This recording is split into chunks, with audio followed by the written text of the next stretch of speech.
ప్రతిపక్ష న్యూస్ కి స్వాగతం.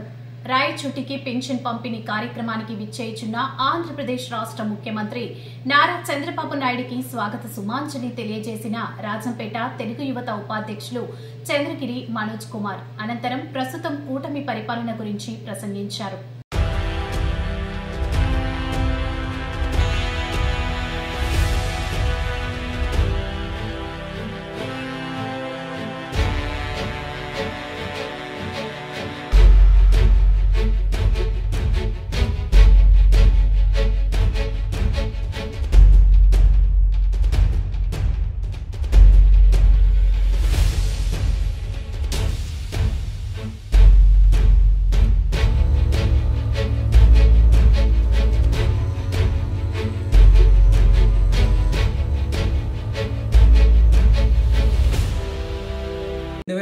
ఎన్నికల్లో మన తెలుగుదేశం పార్టీ, జనసేన, బీజేపీ ఉమ్మడి మనం ఈరోజు ప్రభుత్వం రావడం జరిగింది.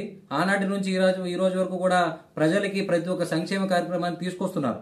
ఏదైతే నారా చంద్రబాబు నాయుడు గారు ఇచ్చినటువంటి హామీలను కూడా ఈరోజు ప్రజల్లోకి తీసుకొస్తున్నారు. ఆ రోజు చెప్పారు పెన్షన్లు తీసుకొస్తామని, పెన్షన్లు కూడా ఇవ్వడం జరిగింది.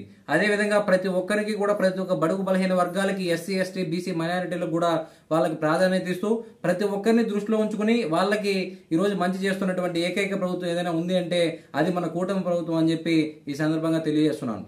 అదేవిధంగా యువగలం పాదయాత్ర ఆనాడు లోకేష్ బాబు గారు యువగలం పాదయాత్ర చేస్తున్నప్పుడు ఇచ్చినటువంటి హామీలు కూడా ప్రతి ఒక్కటి రోజు అంటే ఆయన మేనిఫెస్టో తీసుకొచ్చారు. అది మనకు సర్వే చేస్తూ అందరికీ కేబినెట్ మీటింగ్ పెట్టుకుని ప్రతి ఒక్కటి కూడా ప్రజలకు ఇచ్చిన హామీలని 100 కిలోమీటర్లకు ఒకటి వారు ఇచ్చినటువంటి హామీలను కూడా ఈరోజు ప్రతి ఒక్కటి నెరవేరుస్తున్నారు. మనం అందరం చూస్తున్నాం. అదేవిధంగా యువతకి వారు ముఖ్య పాత్ర ఇవ్వడం జరిగింది. వాళ్ళకి మెయిన్ మోటివ్ ఇస్తూ వాళ్ళకి యువత ఉద్యోగాలు కల్పిస్తామని చెప్పి 20 లక్షల ఉద్యోగాలు వాళ్ళు చెప్పడం జరిగింది. అదేవిధంగా 20 లక్షల ఉద్యోగాలు కూడా ఈరోజు తీసుకొస్తున్నారు. మనం చూసాం, దావోస్కి వెళ్ళారు. దావోస్కి వెళ్ళి ఎన్నో వేల కోట్ల పెట్టుబడులు తీసుకొచ్చారు. ఈ రోజు భారతదేశంలో ఎటువంటి రాష్ట్రంలో లేని విధంగా ఆంధ్రప్రదేశ్ రాష్ట్రాన్ని ముందుకు తీసుకున్నటువంటి ఏకైక ప్రభుత్వం ఏదైనా ఉందంటే అది మన కూటమి ప్రభుత్వం అని చెప్పి తెలియజేస్తున్నాను. అదేవిధంగా మనం చూసాం, మన బీసీలకి ముఖ్య పాత్ర ఇస్తూ బీసీలకి మనం వాళ్ళని ముందు తీసుకురావాలి, బీసీలకి ఒక ప్రత్యేక స్థానం ఇవ్వాలని చెప్పి బీసీ కార్పొరేషన్ ద్వారా అందరికీ కూడా వెనకబడిన తరగతులకి కార్పొరేషన్ లోన్లు ఇస్తూ ఈరోజు 927 కోట్లు శాంక్షన్ చేసి వాళ్ళకి ముందుకు తీసుకొచ్చారు. మేము దీనికి చాలా ఆనందంగా వ్యక్తం చేస్తున్నాం. నారా చంద్రబాబు నాయుడు గారికి, అదేవిధంగా లోకేష్ బాబు గారికి ప్రత్యేక కృతజ్ఞతలు తెలియజేస్తున్నాను. ఏంటంటే ఈరోజు కూటమి ప్రభుత్వం మోసం చేస్తుంది ప్రజల్ని.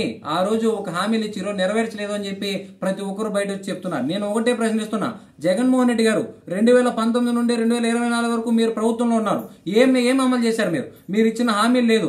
మెగా డిఎస్సి తీసుకొస్తామన్నారు. ఎన్నో రకరకాలైనటువంటి హామీలు ఇచ్చి ఈ రోజు ఉద్యోగులు కూడా రోడ్ల మీద పడి, టీచర్లు మనం చూసాం విజయవాడలో ఆ రోజు కోట్ల మంది టీచర్లు రోడ్ల మీద పడి ఆ రోజు అడుక్కునే పరిస్థితి తీసుకొచ్చారు. టీచర్లను వైన్ షాపుల దగ్గర కూర్చోబెట్టారు.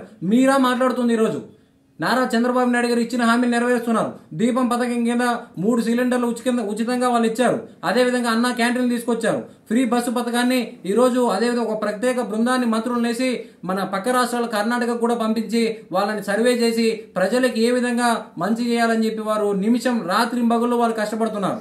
అదే కాకుండా మీరు ఇంట్లో కూర్చొని ఈరోజు మీ నాయకులు మీరు విమర్శించడం హాస్యాస్పదంగా ఉందని చెప్పి ఈ సందర్భంగా తెలియజేస్తున్నాను. వాళ్ళు ఏదేదో చెప్తున్నారు. సాక్షి పేపర్లు మీరు ఇష్ట ప్రకారం వేసుకుని చంద్రబాబు నాయుడు గారు ఏదో దగా రాజకీయం చేస్తున్నారు, వాళ్ళు ప్రజల్ని మోసం చేస్తున్నారని చెప్పి చెప్పడం బాగలేదు. నేను ఒకటే తెలియజేస్తున్నా, వైఎస్ఆర్సీపీ నాయకులకి, మంత్రులకి, ఇంతకుముందు ఉన్న మంత్రులకి అందరికీ తెలియజేస్తున్నా, మీరు చేయలేరంటే ఇంట్లో కూర్చోండి. అంతేగాని ఈ రోజు మంచి చేస్తున్నటువంటి మా నాయకుల మీద, నారా చంద్రబాబు నాయుడు గారి మీద బుర్ర జల్లాలనుకుంటే మిమ్మల్ని సిగ్గుతో మీరు తలదించుకోవాలని చెప్పి ఈ సందర్భంగా తెలియజేస్తున్నాను. అదేవిధంగా రేపు నారా చంద్రబాబు నాయుడు గారి పర్యటన మన రాయచోట్ల కూడా ఉంది. రాయచోట్ల పర్యటన వాళ్ళు చేస్తున్నారు. ప్రతి ఒక్కరు ఈ రోజు 5 కోట్ల మంది ఆంధ్రులు కూడా చాలా ఆనందాన్ని వ్యక్తం చేస్తున్నారు. ఈ రోజు పండగ చేసుకున్నటువంటి వాతావరణం ఉంది. మొన్న సంక్రాంతిని కూడా చూసాం. వాళ్ళు ఈ రోజు ప్రజలు కూడా ఎక్కడ మనం సర్వే చేసినా వాళ్ళు మేలు జరుగుతుంది, కూటమి ప్రభుత్వం మాకు మంచి చేస్తుంది, ఈ రోజు వైఎస్ఆర్సీపీ ప్రభుత్వం మమ్మల్ని మోసం చేశారు, 5 ఏళ్ళు మేము కళ్ళు మూసుకుని ఉన్నాం, ఈ రోజు మాకు మంచి జరిగింది అని చెప్పి చెప్తున్నారు. ఇదే విధంగా ఇంక 20 ఏళ్ళు కాదు, ప్రతి ఒక్క ఇంకా ఎన్ని సంవత్సరాలున్నా ప్రజలకి కూటమి ప్రభుత్వం అధికారంలోకి ఉంటుంది, ఖచ్చితంగా కూడా ప్రజలకు మేలు చేస్తారు. 5 కోట్ల మంది ఆంధ్రులు కూడా సుశ్యామలంగా వాళ్ళు ప్రశాంతంగా జీవిస్తారని చెప్పి ఈ సందర్భంగా తెలియజేస్తూ, మీకు ఇంకా ఇప్పటికైనా బుద్ధి తెచ్చుకోండి, మీరు చేసిన పాపాలను కూడా బయట తీస్తారు. లోకేష్ గారు ముందే చెప్పారు, ఏ నాయకులు అయితే రాజ్యాంగాన్ని ఉల్లంఘించి ప్రజల్ని ఇబ్బంది పెట్టారో, కార్యకర్తలు ఇబ్బంది పెట్టారో ప్రతి ఒక్కరికి కూడా చట్టబద్ధంగా వాళ్ళు శిక్షిస్తామని చెప్పారు. మీలాగా మేము రాలేదు, కార్ల మీద దాడులు చేయలేదు. ఈ రోజు మీరు చెప్తున్నారు కార్యకర్తలు తెలుగుదేశం వాళ్ళు వైఎస్ఆర్సీపీ నాయకుల మీద దాడి చేస్తున్నారంట. మాకు అలాంటి సంస్కృతి లేదు.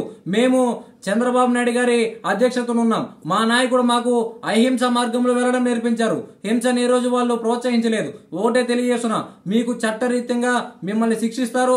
కొండలను కూడా పిండి చేసినటువంటి మీరా మాట్లాడుతుంది ఈ రోజు అని చెప్తున్నాను. ఖచ్చితంగా లోకేష్ గారు రెడ్ బుక్ ని అమలు చేస్తారు. ఏది భయపెట్టాలని కాదు, రెడ్ బుక్ అని చెప్పి భయపెడుతున్నాము, నేను గుడ్ బుక్ తీసుకొస్తానని చెప్పి జగన్మోహన్ రెడ్డి గారు చెప్తున్నారు.